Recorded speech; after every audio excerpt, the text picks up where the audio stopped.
पूरे देश के साथ ही लगभग 15 साल बाद फिर से जनगणना होने जा रही है, जनगणना 2027। और जम्मू कश्मीर और लद्दाख में भी ये प्रक्रिया शुरू हो चुकी है।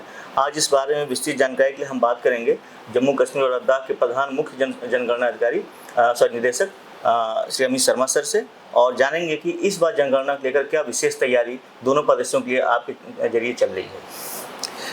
जी, हम हरी जी आपको बताना चाहते हैं कि इस समय जनगणना अपने एक चरम पे पहुंच रही है और हमारे यहाँ पे जम्मू कश्मीर और लद्दाख में संयोग से दोनों जगह 17 से 31 मई तक स्वगणना का दौर चला, सेल्फ एन्यूमरेशन का दौर चला और अभी बिल्कुल उसके लास्ट 2-3 दिन बचे हैं।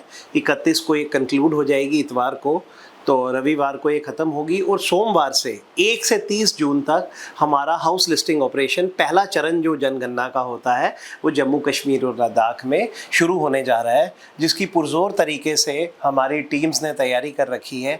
जैसे कि आप जानते हैं कि मेरा जो इस समय एक स्पेशल रोल है चीफ प्रिंसिपल सेंसस ऑफिसर का, और सारे जो 20 जिला आयुक्त हैं यानी कि डिप्टी कमिश्नर्स, वो हमारे इस समय प्रिंसिपल सेंसस ऑफिसर है, और 2 हमारे म्यूनिसिपल कमिश्नर भी प्रिंसिपल सेंसस ऑफिसर्स हैं, अर्बन एग्लोमेरेशंस वाले।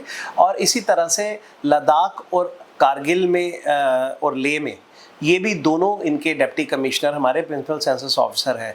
तो सबसे हम रेगुलर बेसिस पे सर्वे कर रहे हैं, चेक कर रहे हैं, और बढ़िया तरीके से सबने तैयारी कर ली है।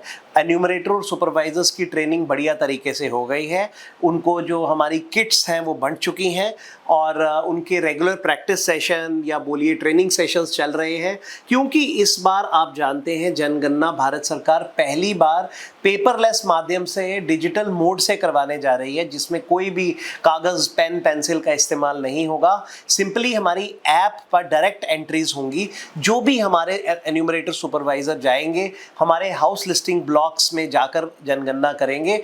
HLB जो क्रिएशन हुई है ब्लॉक्स की, वो भी बिल्कुल साइंटिफिक तरीके से जियो जो सैटेलाइट इमेजरीज है उससे हुई है। और मुझे ये बताते हुए अत्यंत प्रसन्नता हो रही है कि ये सब इंडिजिनस टेक्नोलॉजी से हुआ है। CDAC के थ्रू ये सारी एप्लीकेशंस बनाई गई हैं। हमारा CMMS पोर्टल है जिसमें सारे हमारे अधिकारीगण इसमें रजिस्टर्ड रहेंगे। पूरा QR कोड रहेगा हमारे अधिकारियों के पास, जो डोर टू डोर सर्वे करेंगे, घर घर में जनगणना के लिए जाएंगे, जिसको आप अपने स्कैन करके चेक कर सकते हैं उनकी आइडेंटिटी कि सही लोग आपके पास आए हैं। तो हमारी पुरजोर तैयारी है और हमें पूरी उम्मीद है कि जो हमारा हाउस लिस्टिंग ऑपरेशन है 1 से 30 जून के बीच 20 जिले जम्मू कश्मीर केंद्र शासित प्रदेश के और 2 ज़िले लद्दाख के, उनमें अच्छी तरह से संपन्न सब लोग करेंगे।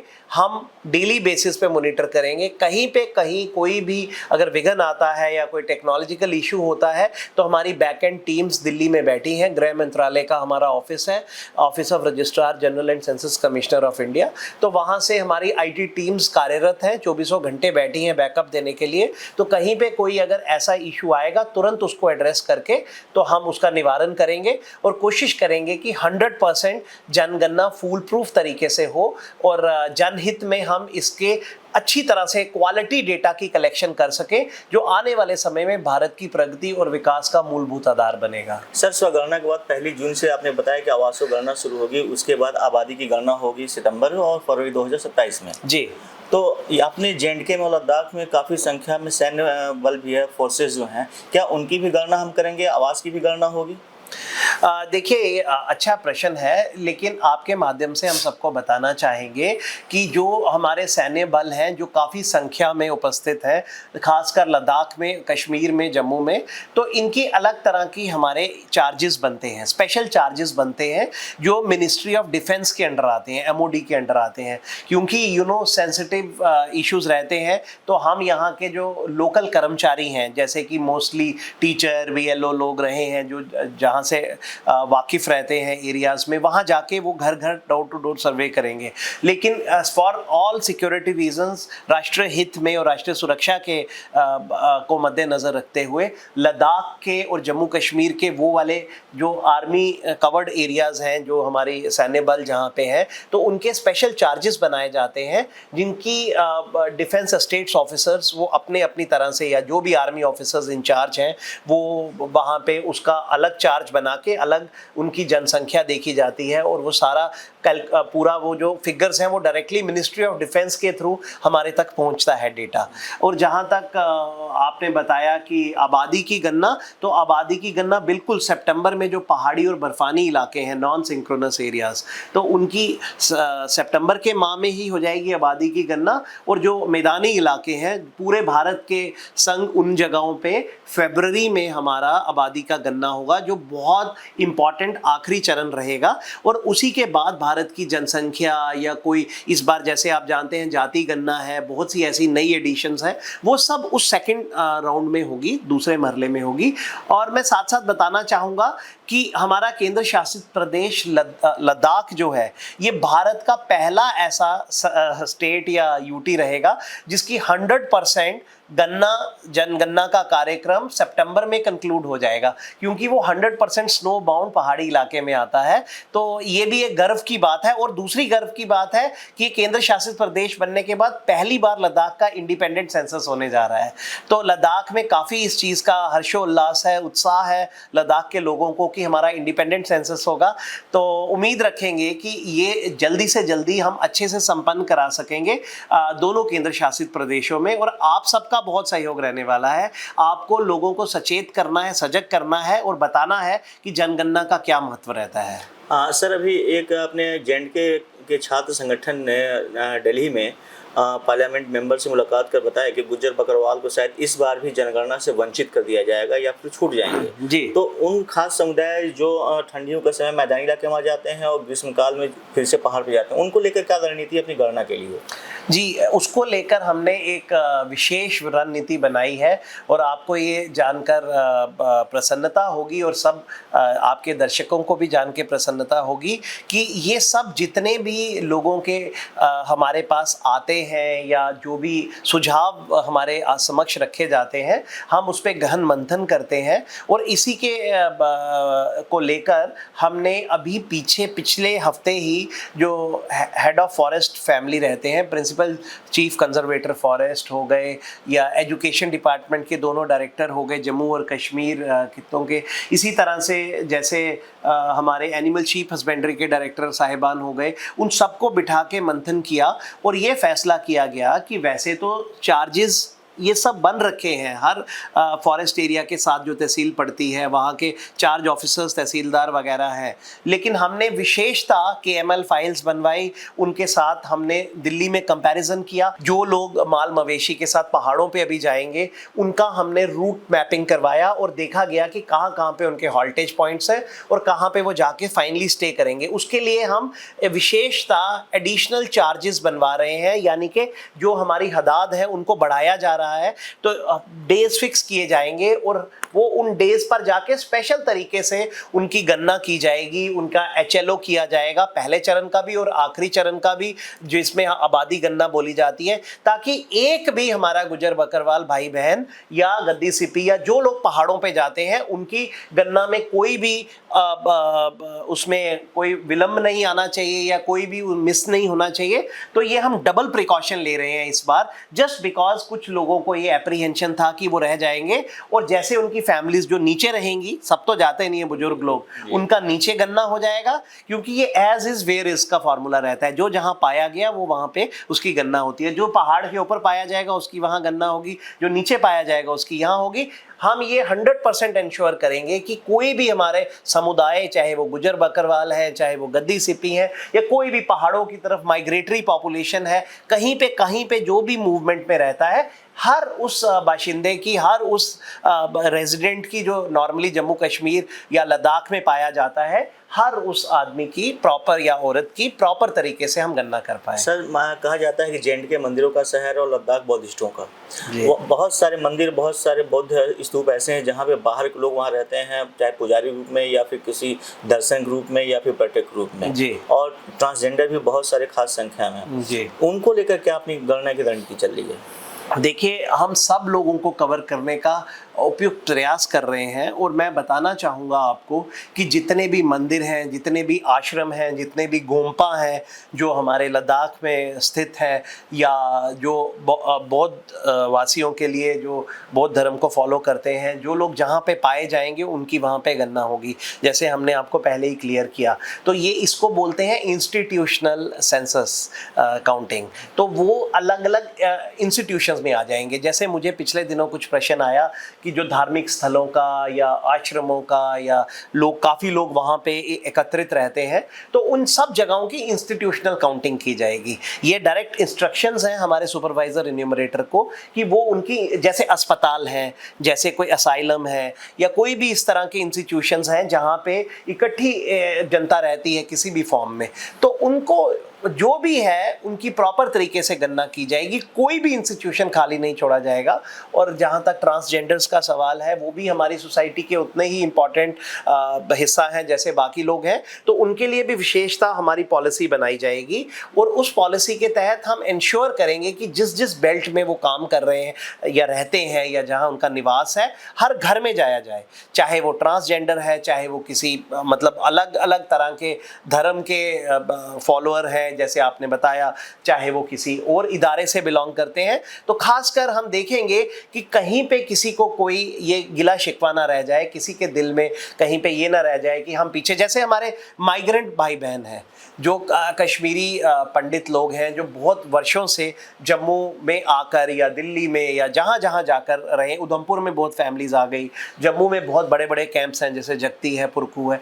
तो इसके मुतालिक आपने देखा होगा, हम खुद माइग्रेंट कमिश्नर के साथ पिछले दिनों गए, कैंप्स में विजिट किया, उनके सारे जो मसले थे वो सुनने की कोशिश की, समझने की कोशिश की, उनके काफ़ी डाउट्स क्लियर किए। कोई बोलता था हमारा राशन कार्ड नंबर कट जाएगा, कुछ ये हो जाएगा, हमने बताया बेझिझक होकर कीजिए। और आपके माध्यम से हम दर्शकों को फिर से बताना चाहेंगे कि सेक्शन 15 सेंसस एक्ट 1948 की क्लियरली कहती है कि ये इंफॉर्मेशन नॉन शेयरेबल है, नॉन एडमिसिबल है, और कोई भी इसका मिसयूज करता पाया जाएगा तो उसको कड़ी सजा है अंडर द लॉ। तो यानी कि ये इंफॉर्मेशन केवल भारत की प्रगति और विकास के लिए मूलभूत आधार बनेगी। बेझिझक होकर सब लोग अपनी इंफॉर्मेशन हमारे सेंसस के अधिकारियों के साथ शेयर करें, पूरा विश्वास रखें, उनकी आइडेंटिटी चेक कीजिए। और अगर कहीं पे कोई आपको डाउट आता है तो 1855 हमारा हेल्पलाइन नंबर है, 1855, उस पर जाकर आप निश्चिंत होकर हमसे बात करके अपने डाउट्स क्लियर करके अपना डेटा शेयर कीजिए। पर सटीक डेटा देना बहुत ज़रूरी है और साइबर क्रिमिनल से बचना भी बहुत ज़रूरी है। सर, अभी 1 जून से अपनी आवास की गणना शुरू होगी। बहुत सारे आवास ऐसे हैं दोनों स्टेट में जहाँ पे वर्षों से कोई लोग नहीं रहते, खंडर की तरह पड़े हुए हैं, चाहे वो कश्मीर में अपने माइग्रेंट कश्मीरी पंडितों का आवास हो या फिर जम्मू में हो। और एक और शिक्षा क्वेश्चन है कि बहुत सारे एरिया अपने पहाड़ी ऐसे हैं जहाँ पे इंटरनेट काम ही नहीं करता है, तो वहाँ पे लोग कैसे क्या अपना डाटा शेयर करेंगे, स्वगणना या फिर? हाँ जी, देखिए ऐसा है, पहले तो हमने स्वगणना का सबको समय दिया 15 दिन का, अभी 2-3 दिन विशेष हैं उसमें, आज 29, 30, 31 तक। अब इतवार तक जो भर सकेंगे स्वगणना तो बहुत अच्छी बात है, लेकिन कोई रह जाएगा तो उसमें चिंता की आवश्यकता नहीं है। आपको ये जानकर अत्यंत प्रसन्नता होगी कि पूरे भारतवर्ष में जहाँ जहाँ स्वगणना 15 दिन चली, उसमें अगर हम डेटा जम्मू कश्मीर और लद्दाख का निकालें तो बहुत अच्छे इसके जो हमें परिणाम मिल रहे हैं। क्योंकि अगर रेशो देखी जाए तो जैसे हमारे बड़े बड़े प्रदेश हैं, जैसे हम अब जो भारत के हैं, उत्तर प्रदेश, गुजरात, महाराष्ट्र, अगर आप रेशो प्रपोर्शन ऑफ जो एग्जिस्टिंग जनसंख्या है वर्सेस स्वगणना, तो बहुत हाई लेवल्स पे जम्मू कश्मीर ने ऑलरेडी और लद्दाख मिलके बहुत नया आयाम छू रहे हैं। तो ये स्वगणना से लोग कितने जागरूक हैं अपने इस मौलिक अधिकार को एक्सरसाइज करने के लिए, ये दर्शाता है। पर मैं ये भी बताना चाहूँगा, अगर आपकी नहीं हुई, आप पहाड़ी इलाकों में रहते हैं, वहाँ इंटरनेट के सिग्नल का इशू है, तो ये मैं आपके माध्यम से सबको क्लियर करना चाहता हूँ कि अगर अनकवर्ड एरियाज जहाँ इंटरनेट फैसिलिटी नहीं है, ये ऑफलाइन डेटा लेने का भी इसमें प्रावधान है। यानी कि हमारे एनुमरेटर सुपरवाइजर डेटा उनका ऑफलाइन कलेक्ट कर लेंगे, हाउस टू हाउस सर्वे में, गाँव के घर घर में ढोक्स में जाएंगे, गुजर बकर वालों का लेना है, वहाँ पहाड़ों पे हो सकता है सिग्नल कम हो, लेकिन जब वो सिग्नल की जोन में आएंगे, नीचे आएंगे जहाँ पे सिग्नल है, ऑटोमेटिकली वो डेटा अपलोड हो जाता है। तो चिंता का बिल्कुल विषय नहीं है। इंफॉर्मेशन कलेक्शन जरूरी है, डेटा सही सटीक डेटा आना जरूरी है, कुछ चीज़ों का समझने का जरूरी है कि अगर कुछ लोग सेंसस का नाम लेकर आपको एक्सप्लॉइट करने की कोशिश कर रहे हैं तो उनसे बचिए। सेंसस आपसे सिर्फ 33 सवाल के प्रश्नों के उत्तर मांगेगा जो आपको देने हैं। बिल्कुल सादे सवाल हैं, छत के बारे में, आप किस तरह का फर्श है, लैट्रिन की फैसिलिटी, एलपीजी या कुछ बेसिक फैसिलिटीज़ हैं। तो मैं आपके माध्यम से ये सबको क्लियर करना चाहता हूँ कि 33 प्रश्नों के सिवाय कोई भी पर्सनल इंफॉर्मेशन, यानी कि आपका बैंक पासवर्ड नंबर, आपका क्रेडिट कार्ड नंबर, आपकी बाकी डिटेल्स, कोई भी डिटेल जो है काइंडली सेंसस के नाम पर किसी से share, credit card number, PAN, Aadhaar, कुछ भी शेयर मत कीजिए। सेंसस जनगणना विभाग आपसे कुछ नहीं ऐसी चीज मांगता है, सिर्फ अपने प्रश्नों का उत्तर मांगता है। हमारे एनुमरेटर सुपरवाइजर को सिर्फ वो चीजों के उत्तर दीजिए, या स्वगणना में सिर्फ उन्हीं सवालों के आंसर है। तो अगर कोई ऐसा करने की कोशिश कर रहा है तो ये आजकल जो प्रचलन चल पड़ा है फेक कॉल्स का, साइबर फ्रॉड का, क्रिमिनल जो आपके अकाउंट नंबर ले लेते हैं, कृपया आप जनगणना में सचेत रहिए, सजग रहिए और इन लोगों का शिकार मत बनिए। इस ड्यूटी में लगभग 25,000 कर्मचारी लगाए गए हैं जी। तो लगभग 15 साल पहले जो कर्मचारी ड्यूटी लगाए गए थे और आज के कर्मचारी ड्यूटी लगाए, उनके मानदेय में क्या वृद्धि हुई है और कर्मचारियों ने क्या फैसिलिटी इस बार दी जा रही है ताकि पूरे मनोयोग से वो जनगणना कार्य करें? जी, सबसे पहले तो मैं ये बताना चाहूँगा, इतनी बड़ी फैसिलिटी जो भारत सरकार ने इतना 360 टर्न अराउंड लाए हैं जनगणना में। पहले बहुत बड़ा बड़ा बस्ता लेकर, इतने लंबे लंबे पर्चे लेकर उनको जाना पड़ता था, कागज पेन पेंसिल से हर एक का डेटा भरना पड़ता था, फिर वो डेटा लाकर उसका स्कैनिंग होता था, फिर उसके बाद उसका डिजिटाइजेशन होता था। पहला तो उनका काम बहुत आसान हो गया, वो सिर्फ केवल अपना मोबाइल फ़ोन हाथ में पकड़ के जाएंगे। सिंपल फॉर्मूला है, bring your own device, BYOD।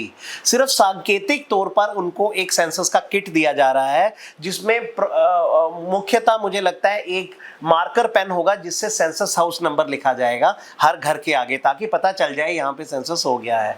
और उसके बाद सब अपना मोबाइल पे वो डाटा लेंगे और उसमें हमारा लोगो रहेगा उस बस्ते में। छोटा मोटा चीज़, वो पानी की बोतल या जो भी डालना चाहे, या छोटा मोटा कागज पर्चा रहेगा, वैसा कुछ नहीं है। पेन पेपर का काम खत्म हो गया, बस उन्होंने एकदम डेटा भरना है और वो टेंशन फ्री हो जाएंगे जब हमारे जो एप्लीकेशन है, जो HLO पोर्टल है, उस पर सीधा डेटा ऑटोमेटिकली अपलोड होता जाएगा। तो उनको कुछ री-वेरीफाई, काउंटर वेरीफाई, वो सब तो काम ही खत्म हो गया। कागज हिसाब, पेन पेंसिल, काटम काटी, वो सब बोल कहानी खत्म। दूसरा, मुझे लगता है जो पहले इनको भत्ता दिया जाता था उससे काफ़ी बढ़ चढ़कर इस बार अच्छा सबको ऑनरेरियम दिया जा रहा है। 25,000 हमारे हर सुपरवाइज़र और हर एन्यूमरेटर को दिया जाएगा इस पूरे एक्सरसाइज में पार्टिसिपेट करने के लिए, जो कि एक बड़ी अच्छी रिस्पेक्टेबल फिगर है। और साथ के साथ इनको बढ़िया तरीके से ट्रेनिंग दिया जा रहा है, सब सुविधा दिया जा रहा है। जो हमारे प्रिंसिपल सेंसस ऑफिसर्स हैं हमारे, उनको बड़े क्लियर कट दिशा निर्देश हैं, जो सब डिप्टी कमिश्नर या म्युनिसिपल कमिश्नर लोग हैं, कि इनको बिल्कुल ध्यान से रखा जाए, इनको रीट्रेनिंग दी जाए, उनको वेलफेयर फैसिलिटीज़ दी जाए, खाने के समय खाना जब ट्रेनिंग चलता है या कुछ है, या मतलब जो भी उनकी सुविधा, मूलभूत सुविधाएं हैं, उसका ध्यान रखा जाए। कहीं पे कोई ऐसा आवश्यकता है तो उनकी मूवमेंट में भी फैसिलिटेट किया जाए, जैसे पहाड़ों में जाते हैं कुछ है। इवन हमने अपने जिला प्रभारी लगा रखे हैं जनगणना विभाग से, ताकि वो उनकी भी मदद करें। ये हमने काफ़ी उनको उनका कंफर्ट लेवल रखा है।